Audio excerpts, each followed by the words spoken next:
Alors, dans cette leçon, nous allons voir l'une des lois de la réflexion ainsi que le tracé des rayons lumineux pour construire une image et en particulier sur un miroir plan.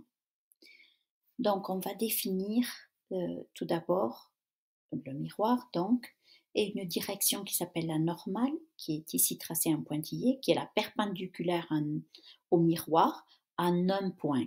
Alors, comment savoir où la tracer?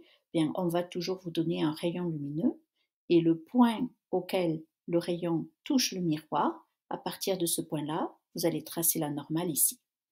Donc, on définit un angle d'incidence, par exemple, qu'on pourrait appeler θi. Ici, c'est l'angle entre le rayon lumineux incident, celui qui arrive sur le miroir, et la normale. Et on va définir l'angle réfléchi ici, θr, qui est l'angle entre le rayon réfléchi et la normale. Donc, on vous donne le rayon incident. Maintenant, vous savez tracer le rayon réfléchi.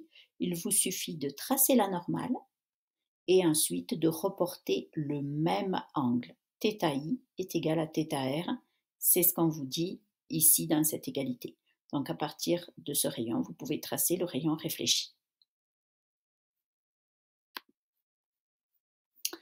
Alors, comment construire l'image d'un objet? Ce qui est très important, c'est de comprendre que vous allez tracer des droites qui représentent les rayons incidents et réfléchis, et l'image se situe à l'intersection des rayons réfléchis. Si vous gardez ça en tête, vous n'allez pas vous tromper. Alors, qu'est-ce qui se passe avec un miroir plan? Donc ici, nous avons notre objet qui est la petite flèche bleue, et on a tracé la normale. Donc, on a tracé, pardon, ici un axe perpendiculaire au miroir et qui passe par le pied, si vous voulez, de la flèche. Ok, donc puisque cet axe-là, il est perpendiculaire au miroir, on sait que le rayon réfléchi va revenir dans la même direction. Ok, donc quelque part sur cette ligne en pointillé noir se trouve le pied, si vous voulez, de la flèche.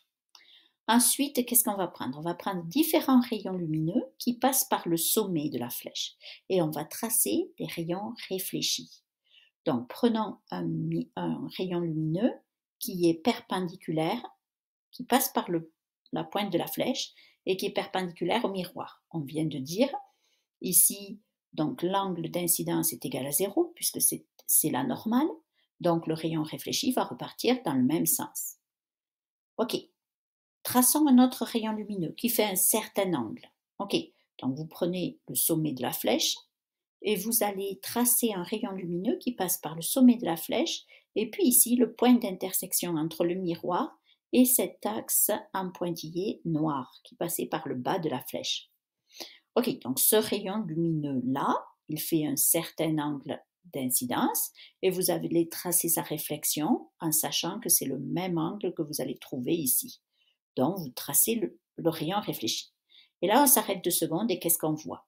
Le rayon vert et ce rayon-ci, ben, ils divergent, ils ne convergent pas, ils s'éloignent de ce côté.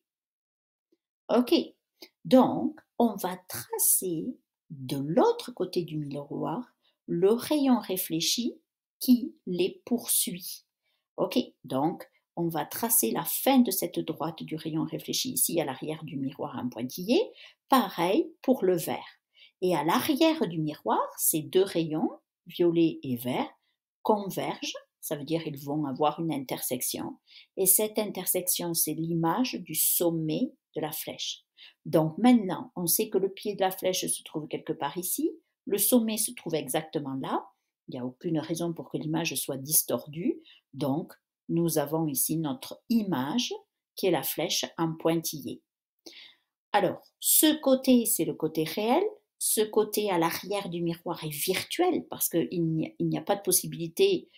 L'image n'est pas réelle, elle est en arrière du miroir.